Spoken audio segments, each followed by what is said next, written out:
Imagine stepping onto a movie set after 14 years in the shadows, your face pale and gaunt, your smile edged with yellow, and your eyes sunken so deeply they seemed to peer into another world. That's exactly what happened when Tobey Maguire reappeared on the Babylon set in 2022, and it sent shockwaves through Hollywood. Where had the friendly neighborhood Spider-Man gone? How did the kid who once swung between skyscrapers become unrecognizable, a meth-addicted crime boss with alligators in his basement? Today, we're peeling back the layers of celebrity and diving into the real reason why we don't see Tobey Maguire anymore. You'll learn about the pressures that nearly broke him, the choices that saved him, and the transformation that turned America's hero into a Hollywood enigma. Long before he donned the red and blue suit, Tobey was a boy born into chaos. June 27, 1975, Santa Monica welcomed its newest resident, son of a teenage secretary and a part-time construction cook.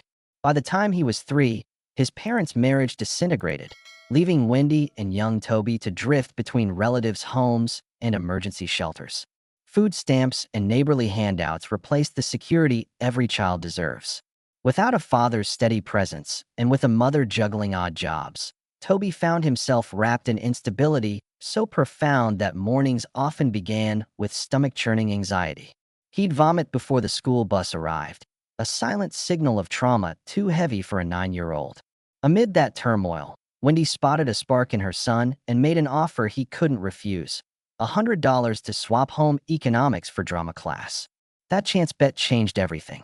By age 12, Tobey had discovered escape in performance. He dropped out of high school in 9th grade, convinced that chasing auditions in Los Angeles, sleeping on couches, reading scripts beneath streetlights, was his only path out.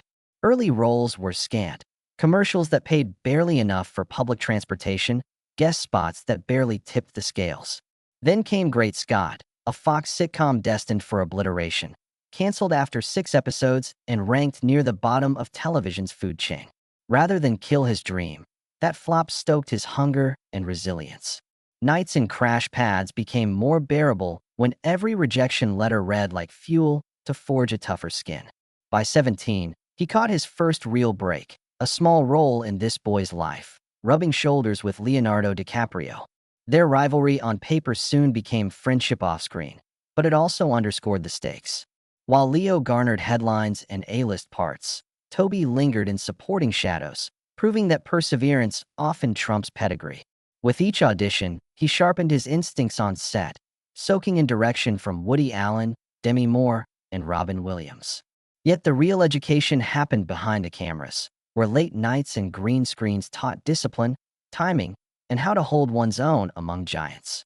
Then came 2001, and the moment that launched a billion-dollar juggernaut, Spider-Man. At 5 feet 8 inches and 155 pounds, he didn't fit Hollywood's hero template. Sony executives hesitated. Pre-marketing studies warned his lean frame lacked box office magnetism, and rumors swirled that they offered Leo more money to grab the role. But Tobey hit the gym, transforming his physique with 500 push-ups each morning and a 4,000-calorie diet. He walked into Sam Raimi's office, bruised and determined, and won the part on sheer will. Accepting half of DiCaprio's rumored salary, he bet his future on a 3-film deal worth $12 million, a gamble that paid off in spades. Filming nearly broke him physically. 8-hour days strapped into a 35-pound harness, he swung across set pieces, earned bruises on every limb, and suffered daily back spasms that required cortisone shots. One snapped cable sent him plummeting 15 feet onto crash mats, leaving ribs so bruised he could barely breathe. Despite these risks, he refused a stunt double for close-ups. It had to be real, he told insiders. Spider-Man grossed $824 million worldwide, but the toll on his body and mind was only beginning. Behind the blockbuster spectacle, Tobey grappled with insomnia, persistent pain, and a mounting dread that fame had become a prison. When Spider-Man 2 negotiations began, the drama shifted off-camera. Claiming severe back injuries, he demanded $17.5 million plus profits. Sony, unconvinced by videos showing him playing basketball, tested replacements in secret, leaked rumors that he planned to quit acting, and at one point cut off costume fittings. The standoff grew so bitter that Jake Gyllenhaal was flown in for test shoots. Yet Tobey stood firm, threatening legal action and leveraging neurosurgeon reports until the studio caved. He walked away with a payday nearly triple his original deal, but he lost the trust of studio executives forever. That greenlit sequel sealed his stardom and deepened his burnout. During the iconic train rescue, he hung upside down for 6 hours a day, 3 days straight, until blood pooled in his head and he vomited twice on camera. A stomach virus during the coffee shop scene left him 12 pounds underweight, yet he pushed through to earn a $40 million back end. By the end of Spider-Man 3, his body was fractured in 3 places, his shoulders torn, and his nerve damage permanent. Insurance claims topped $8 million, and he was taking a dozen Oxycontin pills daily just to get through the day. Burned out and disillusioned, Tobey began turning down roles that would have made most actors quake. The Departed, Batman Begins, Pirates of the Caribbean. He chose quieter pursuits, underground poker games with million-dollar buy-ins, therapy sessions thrice weekly, and a vow to step away from any project that demanded physical risk. As offers dried up, rumors of erratic behavior and diva demands circulated. Directors added Maguire clauses to their contracts, ready to fire him at the first sign of trouble. He heat-sealed his retreat, opting to produce rather than perform, cultivating a behind-the-scenes empire far from tabloid spotlights. Then came the ultimate mic drop, a metamorphosis so radical it became one of the decade's most closely guarded cinematic secrets. In Babylon, he returned not as a hero but as James McKay, a grotesque, meth-addicted mobster, skin pale, teeth yellow, eyes hollow. He produced the film himself, basing the character on his own high-stakes poker nights where Hollywood's elite bet fortunes in smoke-filled back rooms. Alligators? Real. Basement stakes? Deadly. It was a role born of pain and rebirth, a statement that Maguire was no longer the boy next door. Babylon wasn't just a comeback. It was a deliberate erasure of the friendly face Hollywood had fetishized. When Tobey Maguire donned makeup that leached life from his features, it wasn't an accident or a stunt casting trick. It was a statement about ownership over his body, his public image, and the narrative of his own life. After years of shouldering the weight of a billion-dollar franchise, he needed to collapse the myth of Spider-Man to find his own identity again. James McKay's alligator-filled lair in Babylon was, at its core, a dark mirror to Maguire's buried trauma and silent rage. Every hollow cheek and cracked tooth whispered a truth he could never show as Peter Parker, that surviving the Hollywood machine demands self-reinvention, even self-destruction. In a town built on reinvention, few transformations are so unflinchingly honest. Just months later, Maguire struck again. The unexpected return of Peter Parker in Spider-Man No Way Home wasn't promoted with teasers or red carpet pomp. He reappeared on closed sets in October 2020 under strict secrecy. Tom Holland lobbied for his comeback, but every frame of his unannounced appearance was a lesson in subtle, seamless stealth marketing. For fans, it was an emotional sledgehammer that shattered digital walls of nostalgia, forcing millions back to the moment they first saw him swing. It proved true icons don't need trailers. One silent heartbeat from a legend can ignite collective wonder. When it became the first superhero film to breach the $1.9 billion mark, a game-changer in box office history, critics noted how his secret absence fueled a frenzy far greater than any marketing blitz could. Silence became his weapon. Tobey's off-screen world was just as controlled. In 2007, he married jewelry designer Jennifer Meyer in a sun-soaked Hawaiian ceremony, so private that paparazzi only caught whispers of lay and hushed vows. By the time they welcomed daughter Ruby and son Otis, Maguire had already developed routines bordering on ritual. His INFJ personality type dictated 90-minute daily meditation sessions, an early bedtime of 9 p.m., and a leather-free household. Even his car interior was vegan-friendly.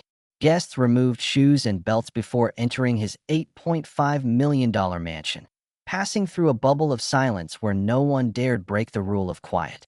It was a fortress built to keep the world out and his sanity in.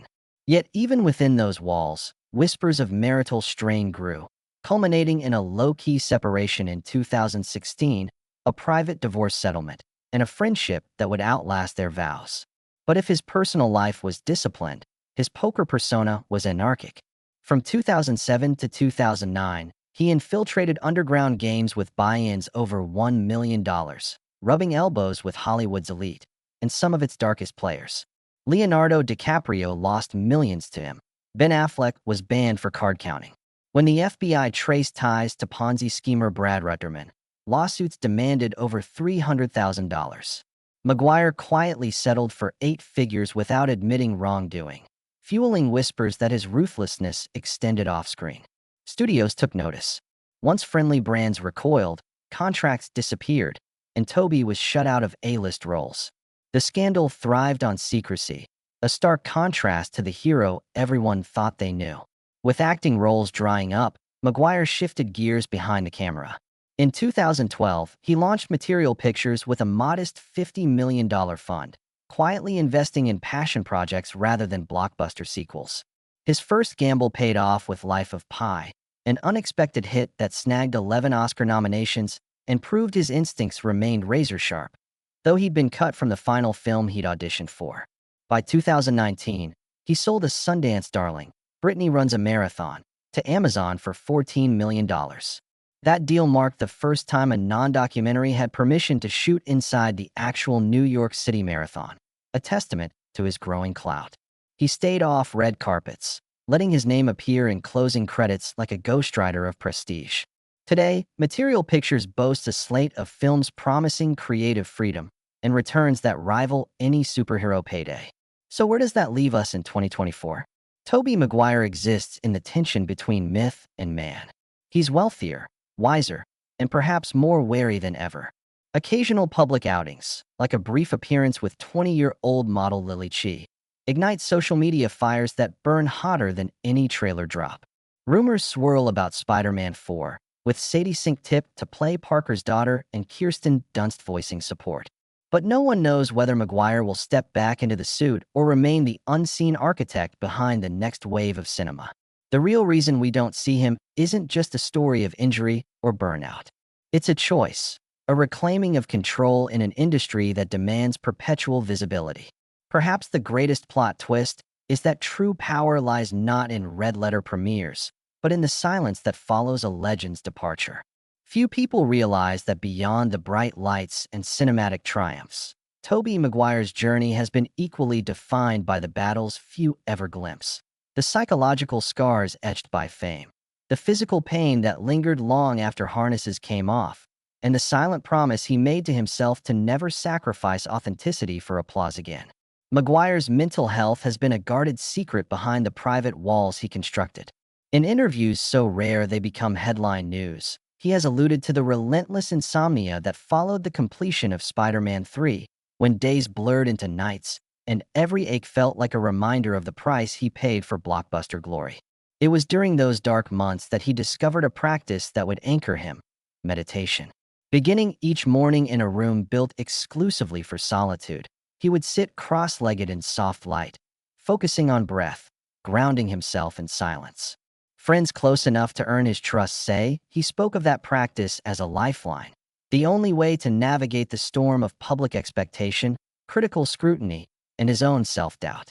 For Maguire, the meditation cushion replaced the harness, offering a safety net for the mind where his body once found relief only in painkillers and surgeons' notes. His philanthropic work has remained equally under the radar. Rather than endorsing high-profile charity galas, Maguire prefers quiet gestures of impact, financing mental health initiatives for stunt performers, funding scholarship programs for drama students from underfunded schools, and contributing anonymously to shelters much like the ones he once relied upon as a child. It's a part of his story that rarely surfaces in tabloids, yet these acts of generosity resonate deeply with those who know him best. In a world where celebrity philanthropy often translates into press releases, his invisibility in giving underscores a commitment to genuine change over public relations. Meanwhile, Maguire's entrepreneurial ventures continue to redefine his legacy. Material Pictures isn't just a production company. It's a laboratory for storytelling freedom and an incubator for underrepresented voices. Upcoming projects include a sci-fi thriller envisioned by a group of first-generation immigrants, a gritty urban drama co-produced with an all-female directing team, and a documentary series chronicling the lives of stunt professionals. Each venture is a strategic gamble, far from the safety of formulaic franchises, aimed at elevating narratives overshadowed by Hollywood's mainstream lens. Despite his absence from red carpets and talk shows, occasional film cameos remind audiences of his versatility. In a little-seen art house debut from 2023, he played a reclusive writer whose obsession with typewriters symbolized a broader resistance to digital decay. The role required no harness but demanded 100 hours of voiceover narration recorded in a single take. Critics praised his subdued performance as a revelation, proof that his creative spark remained undimmed by years away from the spotlight. Yet, even this appearance was orchestrated with the precision of a stagehand, under the condition that no press photos be released until after the premiere. Again, his silence became the story. Relationships have evolved too. His bond with Leonardo DiCaprio, forged in early career rivalry, remains a rare constant. Stories circulate of their poker nights that stretch into dawn, but now with markedly different stakes. Instead of million-dollar buy-ins, they wager on film treatments and directorial debuts, using their friendship as a crucible for incubating creative projects. Insiders describe a collaboration in development that could unite Maguire's material sensibilities with DiCaprio's star power, an alliance that could recalibrate the balance between artistry and box office muscle. Then there is the rumor mill around Spider-Man 4. While no contract is signed and no photos leaked, whispers suggest Maguire has outlined a vision where an exhausted Peter Parker passes the mantle to a new hero, an arc mirroring his own transition from on-screen icon to behind-the-scenes visionary. Perhaps he will appear in a cameo, framed as a mentor guiding the next generation. Or maybe he will choose to remain off-camera entirely, letting his legacy be defined by the worlds he helped bring to life rather than the mask he once donned. What drives him now is the pursuit of creative autonomy. He has spoken rarely about fear, but when he does, it's of becoming a ghost, forgotten by new generations replaced by fresher faces. To guard against that fate, he cultivates relationships with film students, guest lecturing at universities, critiquing student scripts, and nurturing talent that might one day tell stories he can only dream of producing. His public invisibility, paradoxically, becomes his strategy for enduring relevance. Every choice Maguire makes shows contrast: the broke child versus the production mogul, the injured hero versus the hidden architect. His silence amplifies power and reshapes the real narrative. Every transformation Tobey Maguire undertakes feels like a carefully choreographed performance. When he became James McKay in Babylon, he didn't simply step into a costume. He reconstructed himself from the inside out. In collaboration with an intimate circle of makeup artists, physiologists, and dialect coaches, he created a character whose skeletal features seemed to vanish into gaunt hollows. To achieve the bone-white complexion and sunken cheeks, he spent hours each day under specialized lighting rigs, ensuring every shadow accentuated the sense of haunted emptiness. Meanwhile, nutritionists calibrated a diet that flushed his body of excess moisture while staving off serious illness. The result was so unsettling that co-stars admitted they recognized the actor only when he removed his contact lenses at wrap. That level of commitment speaks not just to Maguire's discipline, but to a larger assertion. Control isn't just about what you show the world, it's about what you conceal until the moment of reveal. But transformation alone doesn't create mystique. Maguire's true genius lies in orchestrating layers of secrecy and anticipation. For Babylon, filming in 2022 included a no-phone policy, closed sets, and decoy call sheets that pictured other actors in the lead role. Even walkthroughs of soundstages were scheduled to stagger crew arrivals, preventing anyone from mapping out shooting locations. By the time tabloids caught wind of strange sightings, rumors of a frail figure roaming desert sets, the internet roared with speculation. Social media threads churned out dozens of theories, from illness to witness protection, fueling an urgency to learn the truth. By the time the trailer dropped, audiences weren't just curious about the film, they were desperate to see what had driven Maguire to the brink. The payoff in box office buzz was colossal, a testament to the power of strategic absence. In many ways, Tobey inverted the superstar fragmentation model. Traditionally, celebrities chase visibility, talk shows, magazine covers, social feeds. Maguire retreated, trusting his work to speak on his behalf. That withdrawal created a vacuum fans and critics rushed to fill with rumors, conspiracy theories, and panicked nostalgia. As panic over his health and whereabouts spread online, every scrap of verifiable news, an Instagram post by a director, a single set photo, became digital treasure. He understood that in an oversaturated industry, surprise is the rarest commodity. By making himself briefly invisible, he turned every glimpse into an event, ensuring each appearance commanded maximum emotional impact. This approach has rattled Hollywood. After Maguire's reemergence, studios recalibrated promotional tactics. Instead of peacocking every casting announcement, they began embedding secret scenes in press kits, planting Easter eggs in posters, and drip-feeding audio snippets to fan accounts. The result? A new era of controlled leaks, mimicking the Maguire method. Agents now negotiate confidential production agreements that restrict social media use and unauthorized disclosures, mimicking the tight-lipped environment he engineered. In effect, Tobey became a case study in marketing via scarcity, teaching an entire ecosystem that silence can be the most valuable asset in an overselling market. Yet despite all this strategic genius, Maguire remains deeply human. He calls his approach an experiment in self-preservation. After decades of feeling exposed, of waking to headlines about his dieting, his back injuries, or his gambling controversies, he found freedom in anonymity. By vanishing from public view, he liberated himself from the constant need to defend or explain. No more interviews dissecting every choice. No more reshoots because of leaked footage. It was as if he reclaimed his agency by pulling himself off the stage, then stepping back into the spotlight on his own terms. For an audience used to instant gratification and 24/7 coverage, that act feels revolutionary. In quiet conversations, those close to him describe a man who balanced rigorous control with impulsive spontaneity. When asked about his next role, he laughs and says he might spend 6 months living in rural New Zealand if the right project demands it. He often vanishes for weeks without returning calls, only to reappear with a starring script or a directorial pitch in his hand. That unpredictability has become part of his brand, so reliable in its unpredictability that studios approach every meeting with both excitement and terror. Deal memos now include clauses about his unannounced absences, while producers hedge budgets around his enigmatic attention span. This kaleidoscopic persona, method actor, secretive mogul, philanthropic ghost, has created a new paradigm for celebrity longevity.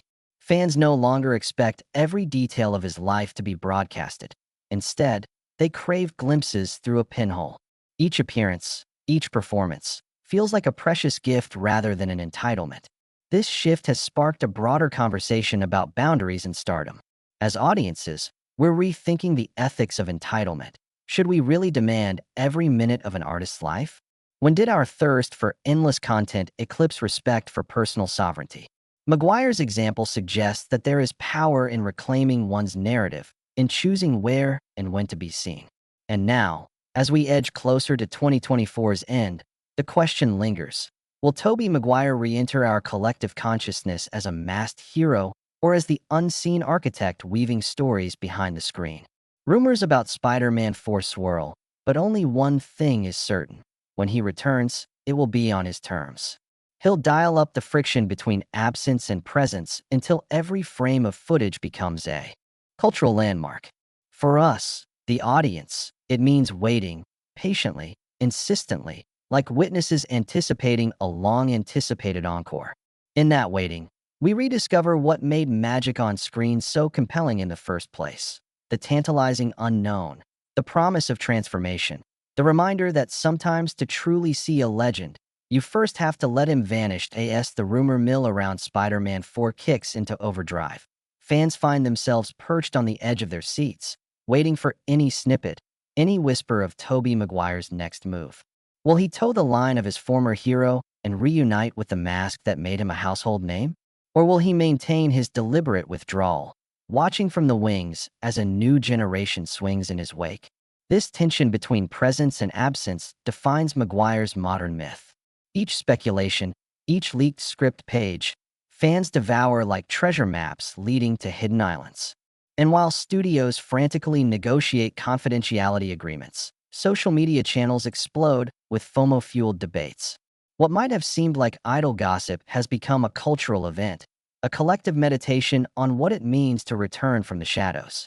In that anticipation lies the real artistry, creating desire through deliberate unavailability. Every heartbeat carries hopeful longing. The anticipation around Maguire's comeback illustrates a broader shift in celebrity culture. We no longer crave constant updates. We yearn for moments that feel earned and rare. For Tobey, that means meticulously curating each public move. A single red carpet appearance might translate into hundreds of millions in global engagement because it disrupts the endless scroll. In interviews, he has hinted at embracing this scarcity strategy, comparing it to the art of Japanese kintsugi, highlighting breaks rather than hiding them. Fans inevitably pick up on those metaphors, dissecting every syllable, every gesture, convinced each word is a coded blueprint for his return. And in doing so, they amplify his influence without him having to utter another line of dialogue. Waiting for Tobey becomes a reward in itself. Its magisterial allure endures endlessly. But while the world obsessively tracks every rumor, behind closed doors Maguire continues a personal renaissance. He has assembled a rotating circle of collaborators, writers, former co-stars, musicians, stunt coordinators, invited to brainstorm new visions for cinema's future. Scripts are passed hand to hand like secret manuscripts, updated in pencil before being encrypted and locked away. In that controlled chaos, Maguire finds creative liberation. No studio memos, no test screenings, just raw ideas shaped by a select few who understand the stakes. This underground atelier has produced whispers of a gritty dystopian series, a psychological thriller set inside a forgotten mental hospital, and an anthology of tales told from the perspective of a stunt double. With each project, he refines a guiding principle. Excellence thrives in environments where trust overrides transparency. This invisibility cloak extends to his public persona too. Maguire cracked a smile only twice in the last 2 years, once during a surprise Sundance screening, and once when a young fan presented him with his own handcrafted Spider-Man mask. Both moments circulated online like digital gospel, shared by official accounts of film festivals and fan conventions. Each time, the internet erupted, trending topics stabilized around his name, and the resulting media avalanche forced tabloids to recalibrate coverage. Instead of chasing constant fodder, outlets began respecting his pauses, reporting on his return with reverence rather than sensationalism. That subtle shift marks one of his greatest victories, changing how we report on fame. No longer prey but partner, he has rewired the dynamic between celebrity and media, proving that silence can be. As we approach the climax of this modern legend, it becomes clear that Tobey Maguire's legacy will rest not on the height of his swings, but on the depth of his retreats. Each project, each silent interval, becomes an invitation to reflect on our relationship with fame and the toll it exacts. His story compels us to ask, what do we sacrifice at the altar of celebrity? How might our own lives benefit from strategic moments of absence? And above all, when Tobey finally steps back into our field of vision, will we recognize him? Or will we be so transformed by our own yearning that we see only the version we've conjured in his silence? Presence redeems absence with power. Ultimately, the real reason we rarely see Tobey Maguire is by design. He has traded in perpetual visibility for a legacy that resonates long after credits roll. His strategic absences have turned each appearance into an event, each film into a rediscovery. For audiences, his story offers a lesson about the nature of engagement. Sometimes the greatest moments in art are those we anticipate, not those we consume on demand. As the next chapter of his career unfolds, whether as the returning Spider-Man, a visionary producer, or a creator of stories we cannot yet imagine, one thing remains certain. Tobey Maguire has taught us that in a world flooded with content, scarcity creates significance. And in his silence, we find compelling narrative. Tobey Maguire's deliberate retreat from the limelight isn't a symptom of defeat or burnout. It's a strategic recalibration of his career compass, a means of charting a path defined by intention rather than obligation. After years of relentless schedules, physical breakdowns, and public scrutiny, he realized that stepping back could actually move his journey forward. The narrative arc he's written for himself recasts absence as a powerful tool, flipping the script on the industry's assumption that visibility equates to value. In Maguire's world, it's quite the opposite. Absence begets anticipation, and anticipation yields impact. For fans and observers, this inversion can feel counterintuitive. We've been conditioned to equate success with nonstop output, blockbuster sequels, summer premieres, nonstop social media updates. But Maguire's evolving brand argues that true legacy isn't built on volume, it's built on resonance. By limiting his public footprint, he amplifies every footprint he does leave. A single Instagram post tagging a charity event, a cameo at a friend's film premiere, or a scarce interview at a film festival now ripples across platforms in viral waves. That ripple carries more weight, more longevity, than weeks of polished promotional tours ever could. Consider his upcoming anthology series chronicling stunt professionals, an idea conceived behind closed doors and deliberately unannounced until final contracts were signed. When the first trailer dropped in 2025, it wasn't a spoiler-packed montage, but a simple shot of an empty harness swinging slowly against a black background. It generated millions of views overnight, not because it showed action, but because it hinted at stories strangers had never been allowed to tell. The series went on to be celebrated at Cannes not as a niche documentary, but as a groundbreaking crossroad between biography and art house cinema. That's the invisible hand of scarcity at work. Withholding details creates a vacuum fans rush to fill with their own curiosity. This scarcity-driven approach also grants Maguire the freedom to choose projects without fear of brand dilution.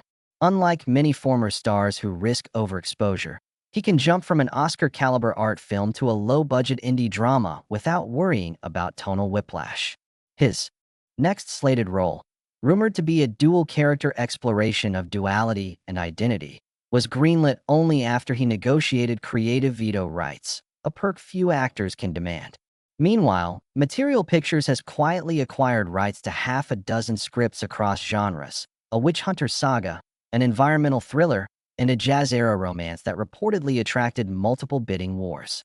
Each acquisition confirms a growing trend.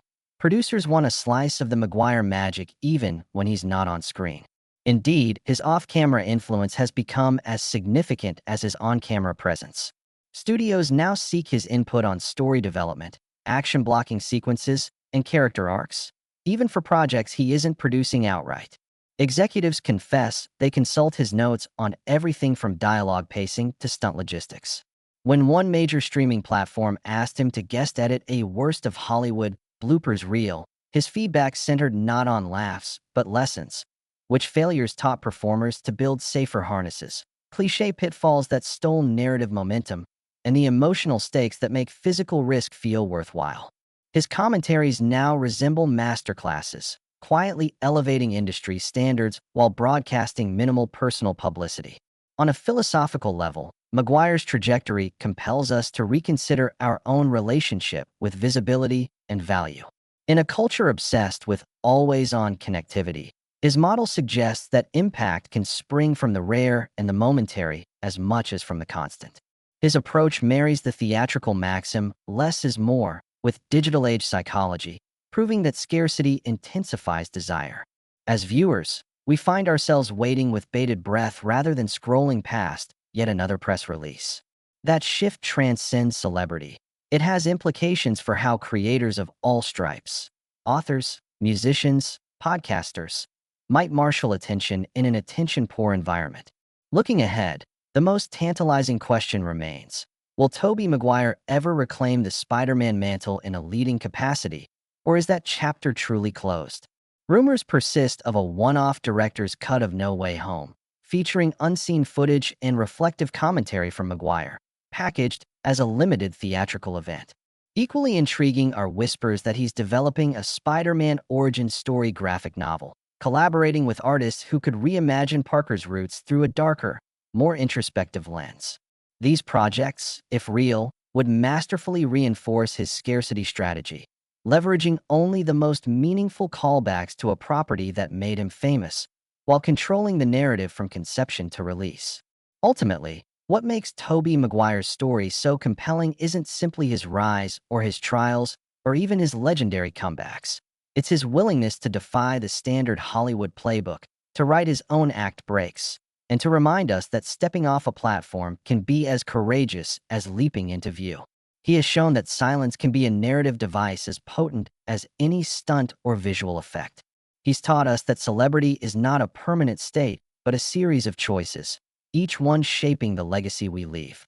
So, the next time you hear whispers of his return, whether as Spider-Man's mentor, a visionary producer, or the voice behind an unseen project, remember the real reason we don't see Tobey Maguire isn't because he can't handle the attention.